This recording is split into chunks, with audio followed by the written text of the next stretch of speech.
To start with, we will need our tin cans, and for this build I will be using 3 of them. Ideally you should eat the contents of said cans and then rinse it out. Be very careful, the inside of the metal will be sharp. I cut myself twice, please do not do what I did. Once you have your cans, I have made a template which is going to make this a bit easier to follow along. If you do want to go your own way, you can use the same technique, just measuring and cutting your own card as you go. However, in this case, print out my template, the link will be in the description. This template we're going to cut out of just standard A4 sheet of paper, and we are going to glue it to some card. Now the card that I'm going to use in this case is simply your standard cereal box card. To glue the template to the card, I'm going to be using a Pritt stick or glue stick. Ideally you should glue it to the shiny side and have the non-shiny side later on. It doesn't really matter too much, I do one of each. Once you've glued it to the card, we simply have to cut it out, and that's cutting the whole shape of it out, and then the inner triangles, because we're going for this sort of like crossing X design. And you'll be left with a sheet of card that has the holes in. Now you can remove the paper, it's easier depending on the kind of glue you use. If however you can't remove the paper, just be sure to glue the paper side to the can so that you're not painting on the paper and then have it peeling off later. We now must prepare the cans a little bit more, and in this sense it is removing the wrapper or the label. It's very easy to generally remove, however what you'll notice when you do so is that you'll often see a seam line and maybe a section where they've used hot glue to glue the label to the can. Now sometimes they'll align, and in that case it's very easy to disguise. If they don't, I would recommend just covering it up with some rust later on, and I'll show you that because I have that same issue. Once you've got your cans peeled, it's time to glue on the card that obviously we've cut from our template. And the way that I'm going to do that is predominantly with PVA. So I'm going to cover 95% of this template in PVA, but there is a little section at the end which is designed to overlap the other bit of card. And with that section, I'm going to actually put on some super glue. What this will mean is that it'll glue very quickly, the super glue, and then the PVA will bond to the can really nicely. So then you just glue that to the can. Now you want to wrap it as tightly as possible so that there's no like sagging or anything like that. And then the little notch that is designed to overlap, try and get that as tight and as squeezed up as possible so it aligns with the rest of the design. Hopefully the video will explain what I mean there. And the super glue will bond that quickly, and then the PVA will grab it over time.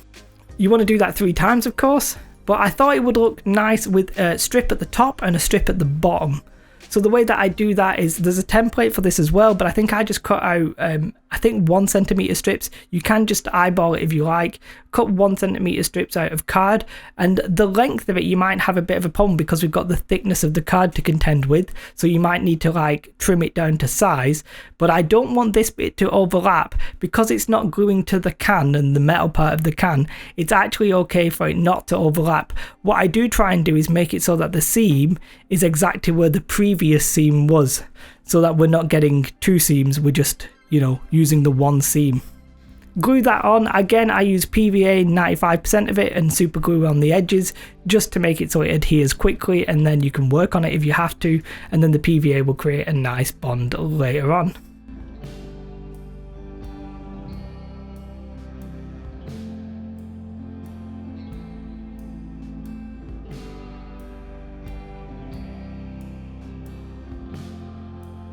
Now for the top of the can, I've also created this template. Now initially I just did my template like we did the rest of it, cut out the inner part of it, and I was like, oh, that doesn't actually look that nice. So I tried putting some granny grating under it, some knitting mesh. Now you can do that, I think that would look nice, as you possibly see on the video. The reason I didn't go with that is because it's just one material that I didn't want to add to this build. So the way that I made this look sort of correct was to make it look like it was actually metal on metal, so it was actually joined together and maybe welded together. So I cut the 2 strips and glue them on separately, overlapping each other. Now when you do glue these strips on, do make sure that they are in line with the rest of the design, so the supports down the sides, you know, not the X, the actual straight panels that go from top to bottom of the can. I personally glued them a little bit asymmetrical, and every time I see it I think, I should have done a better job there. Once you've glued on your two like overlapping strips that are in the X shape, I then just glue my sort of like outer ring in the can. Now when you use this template, if you do so, your mileage might vary simply because of differences in can. For example, mine has a rim whereas yours might not have a rim, etc. That's why I used Heinz soup, because I figured it's a very common soup can. Completely optional step here for the seams where my card overlaps each other. I actually go back in with some filler or spackle, and I just try and blend that in a little bit. You don't have to do that, it's completely optional. Now I wanted each fuel silo here to have its own ladder. Now I could have made these ladders out of barbecue sticks, but I saw a video from Eric's Hobby Workshop and he used these like plastic tennis rackets. They're very cheap, essentially a kid's game, but they look really easy to use, so I just ordered them off eBay and basically just put my racket against the tin can, eyeballed the length, and then replicated that 3 times.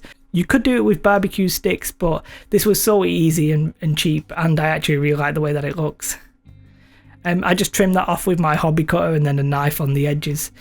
Now I tried to use super glue to glue these ladders to the can, but I was a little bit impatient and thought, I'll actually use hot glue. But the problem with hot glue is I've sort of created some blobs that are a little bit unsightly.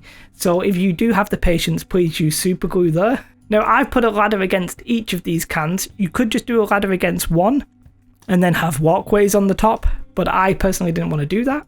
And then we're pretty much ready. We come to the base. Now for the base, I'm going to use this 3mm EPVC.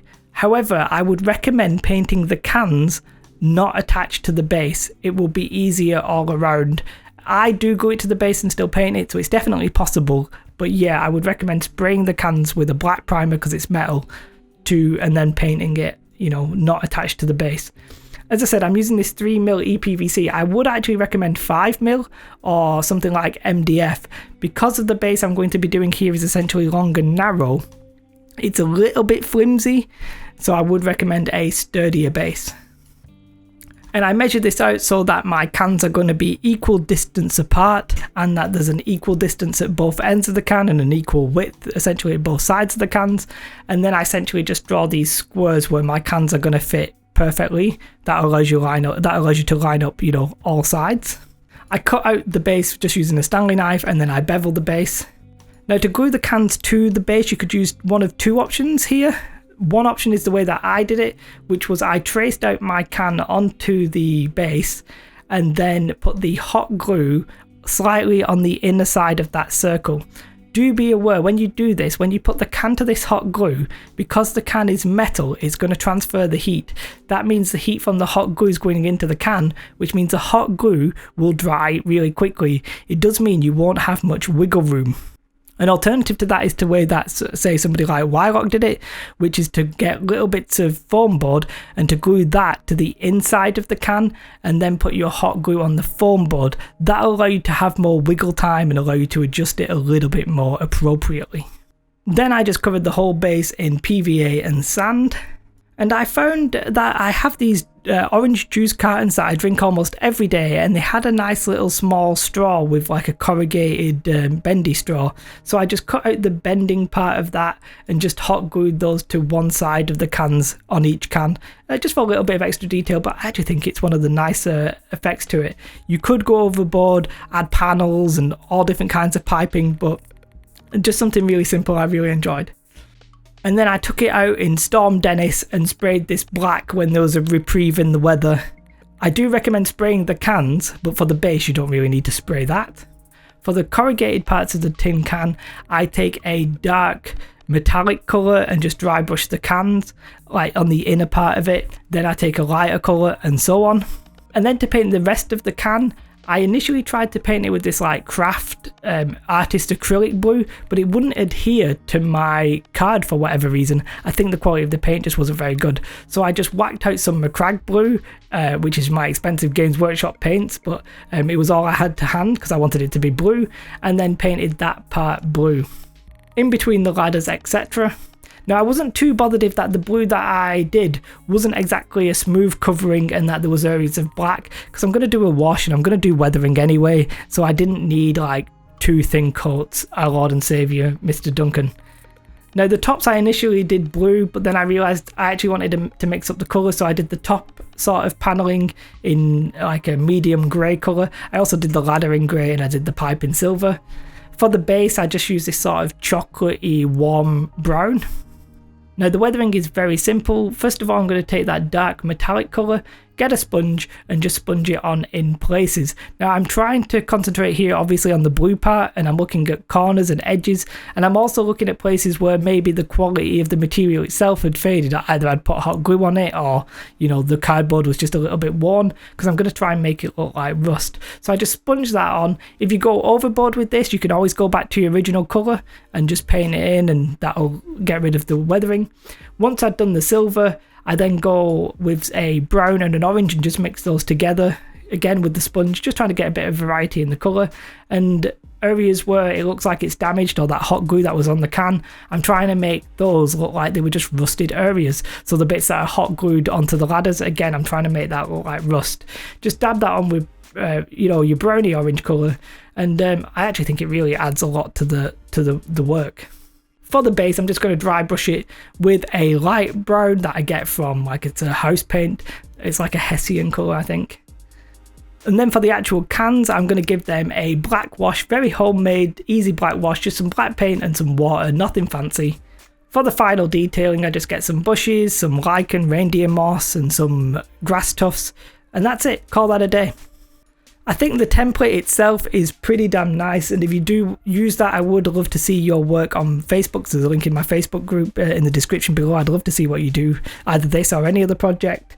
Well, that's that. If you like this video, press like. If you're not subscribed, please subscribe. It really does help. You can always support us further on Patreon. Have a most beautiful day. Goodbye.